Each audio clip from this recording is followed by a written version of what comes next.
வணக்கம் தோழர். நான் உங்க லக்ஷ்மி. இன்னைக்கு நம்ம எத பத்தி பேச போறோம்னா, சேசிங். எதுக்கு நம்ம சேஸ் பண்ணக்கூடாது? சேஸ் பண்ணா என்னெல்லாம் பிரச்சனை வரும்னு தான் இந்த வீடியோல நம்ம பார்க்க போறோம். வாங்க வீடியோக்குள்ள போலாம்.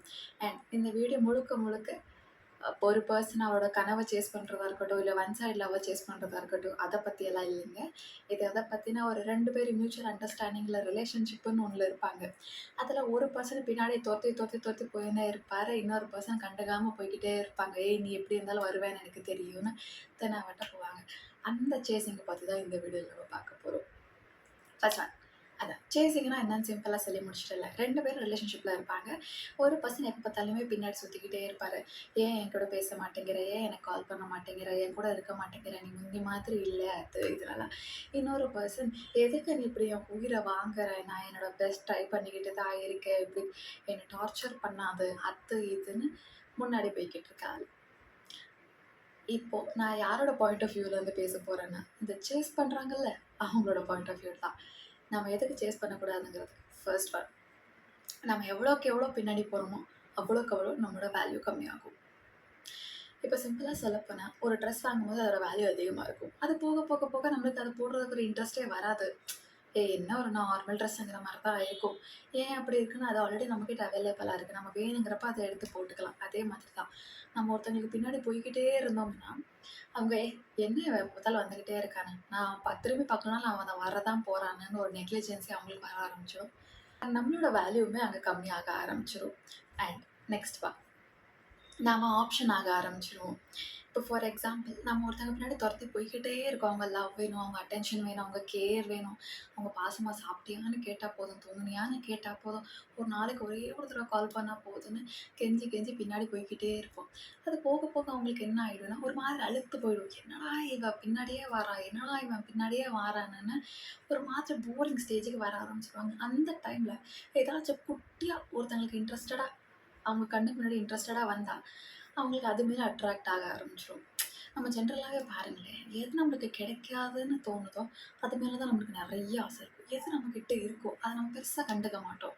அந்த மாதிரி நீங்க எப்பயுமே அவைலபிளா உனக்காக நான் இருக்கேன், நீ விழுந்தாலும் தாங்கி பிடிச்சுப்ப, நீ திரும்பி பார்த்தாலும் நான் ஓடி வந்துருவேன்னு, அவங்களோட கை பொம்மை மாரி இருந்தோம்னா, நாம ஆப்ஷனா ட்ரீட் பண்ணப்படுவோம். கொஞ்ச நாள் போக போக நம்ம மேல இருக்க இன்ட்ரெஸ்ட் எல்லாம் மொத்தமா போயிடும். அதுக்கப்புறம் அந்த டைம்ல டடா நடுவுல இந்த கௌஷிக் வந்துட்டான்னு யாராச்சும் ஒருத்தவங்க வருவாங்க. அவங்க மேல இன்ட்ரெஸ்டட் ஆயிரும். நாம இந்த முத்தி போன பைத்தியங்கள் சுத்துன மாரி சுத்திக்கிட்டு தான் இருப்போம். தேர்ட் ஒன், நம்மளால வேற எதுலயுமே ஃபோக்கஸ் பண்ண முடியாது. இப்போ 2 பேரும் ஒரு மியூச்சுவல் அண்டர்ஸ்டாண்டிங்ல ஒரு ரிலேஷன்ஷிப்ல இருக்கோம்னா, 2 பேருமே ஈக்குவலா எஃபர்ட்ஸ் போடணும். ஒரு சைடு மட்டும் எஃபர்ட்ஸ் இருந்துச்சுன்னா, அது உருப்படாது. 2 சைடு எஃபோர்ட் போட்டுக்கிட்டு தான் இருக்கணும். ஒரே சைட்லேருந்து போட்டுக்கிட்டே இருந்தோம்னா, நம்ம முடிஞ்ச அளவு ப்ளீஸ் என் கூட இரு, என் கூட இரு, என் கூட பேசுன்னு அந்த மாதிரியே யோசிச்சுக்கிட்டு இருந்தோம்னா, அவங்க நினைப்பு மட்டும் தான் ஆகிக்கிட்டு இருக்குமே தவிர, நம்மள பத்தி யோசிக்க டைம் இருக்காது. ஓவர் திங்க் பண்ணிக்கிட்டே இருப்போம். அவ ஏன் இப்படி இருக்கா? அவன் ஏன் இப்படி இருக்கான்னு, நான் ஏதாச்சும் தப்பு பண்ணிட்டேனா? நான் சரியில்லையா? நான் அழகா இல்லையா? நான் ஏதாச்சும் மாறிட்டேனா? அவங்களுக்கு என்ன பிடிக்கலையா? அதாச்சா, இதாச்சான்னு எல்லாம் ஓவர் திங்க் பண்ணிக்கிட்டு, தலைய குழப்பிக்கிட்டு, நம்மளுக்கு நம்ம மேல ஃபோக்கஸ் பண்றதுக்கு 1/4 கிராம் கூட டைம் இல்லாத மாரி போயிடும். மொத்தமா அவங்க நெனப்பிலேயே மூழ்கி இருந்துருவோம். அந்த டைம்ல என்ன ஆக ஆரம்பிச்சுரும்னா, அவங்க பிச்சு கொஞ்சம் போட்டா கூட, அதுதான் காதல், அதுதான் பாசம், இதுதான் வாழ்க்கைடான்னு தோண ஆரம்பிச்சுரும்.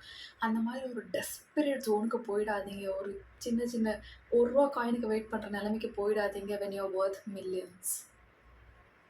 நெக்ஸ்ட் இந்த மாதிரி சேசர் ஜோன்லேருந்து எப்படி வெளிய வர்றது? இது ரொம்ப கஷ்டமான விஷயம் தான். அசால்ட்டா நான் ஒரு 10 நிமிஷம் வீடியோல சொல்லிட்டு போயிருப்பேன். இம்ப்ளிமெண்ட் பண்றது ரொம்ப கஷ்டம் தான்.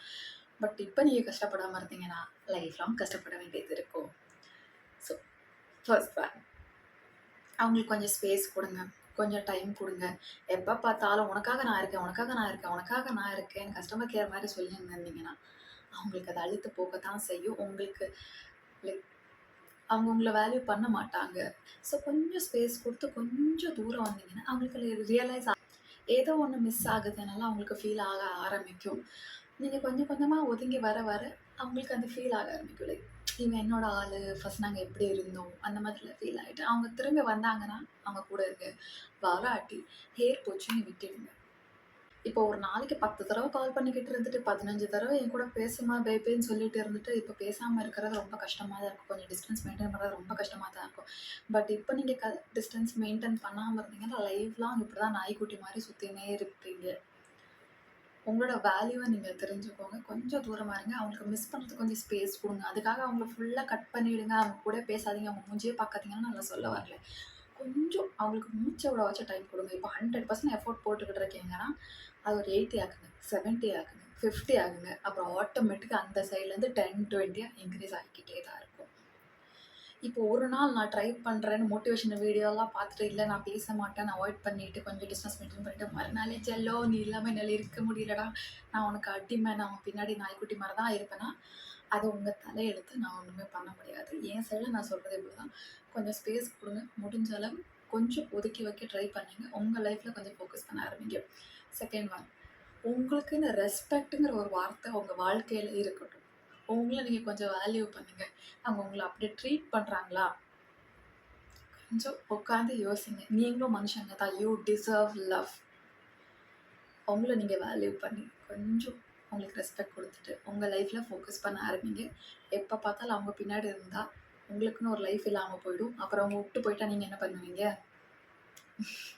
அந்த நிலைமைக்கெல்லாம் போறதுக்கு முன்னாடி உங்க லைஃப்ல ஃபோக்கஸ் பண்ண ஆரம்பிங்க. உங்க கெரியர்ல ஃபோக்கஸ் பண்ண ஆரம்பிங்க. எவ்வளோ குடுக்கணுமோ அவ்வளோ குடுங்க. லவ்வுங்கிறது 50, 50 தான் இருக்கணும். எப்பயுமே 80, 20, 90, 10 இருக்கக்கூடாது. மத்த விஷயத்துல இருக்கலாம். லைக் அவங்க ஃபினான்ஷியலா ட்ரபிள் இருக்கும், இல்ல எமோஷனலா ட்ரபிள் இருக்கும். அந்த டைம்ல நீங்க இந்த மாதிரி பண்ணிக்கலாம். பட் எப்ப பார்த்தாலும் 90% எஃபோர்ட் உங்க சைட்லேருந்து, 100% எஃபோர்ட் உங்க சைட்ல இருந்துன்னா, பிரதர், இது ஒன் சைடு லவ் ஆயிடும். 2 சைடு லவ்னா அப்படி இருக்கக்கூடாது. கிளியரா சொல்லிட்டேன். அண்ட் நான் இப்போ சொன்ன பிளானெல்லாம் உங்களுக்கு ஏதாச்சும் இம்ப்ளிமெண்ட் பண்ணுற ஐடியா இருந்துச்சுன்னா, தயவு செஞ்சு அதை டம்பரா அடிச்சுக்கிட்டு இருக்காதீங்க. நான் இனிமேல் உங்க கூட பேச மாட்டேன், கொஞ்சம் டிஸ்டன்ஸ் மெயின்டைன் பண்ணுறேன், உன்னை நான் அவாய்ட் பண்ணுறேன், இக்னோர் பண்ணுறேன், அந்த மாதிரி டம்பரா அடித்து சொல்லி அதை பெரிய பிரச்சனையாக்கி அந்த மாதிரிலாம் பண்ண போகாதீங்க. சைலண்ட்டாக கொஞ்சம் கொஞ்சமாக விலகி வாங்க. நீங்கள் கொஞ்சம் கொஞ்சமாக விலகுறத அவங்க கவனித்து திரும்பி ஓடி உங்ககிட்ட வந்தாங்கன்னா, தயவு செஞ்சு அவங்கள மிஸ் பண்ணிடாதீங்க. அண்ட் அவங்க திரும்பி வந்ததுக்கு அப்புறமா நீ தான் என் உயிரேன்னு மறுபடியும் ஓடுனீங்கன்னா, மறுபடியும் அவங்க தூரம் போயிடுவாங்க. அந்த ஒரு லிமிட்டேஷன்ல இருங்க. உங்களுக்குன்னு ஒரு ரெஸ்பெக்ட் இருக்கு. மறுபடியும் சொல்றேன். அதை மெயின்டெயின் பண்ணுங்க. உங்களுக்கு ஒரு வேல்யூ இருக்கு. You Worth million. அதை நம்புங்க. You deserve love.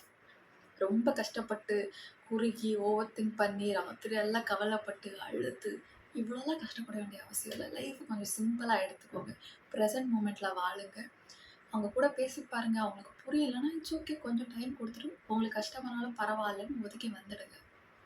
ஆட்டோமேட்டிக்காக எல்லாமே சரியாயிடும். அவ்வளோதான் நண்பா. இந்த வீடியோ பிடிச்சிருந்தா லைக், ஷேர், கமெண்ட், சப்ஸ்கிரைப் பண்ணிடுங்க. யாரும் பண்ண மாட்டேங்கிறீங்க, பட் ஸ்டில் என்னோட கடமை சொல்கிறது. பாய் பாய். அண்ட் யாருக்காச்சும் கவுன்சிலிங் தேவைன்னா என்னோட இன்ஸ்டால பின் பண்ணுங்க.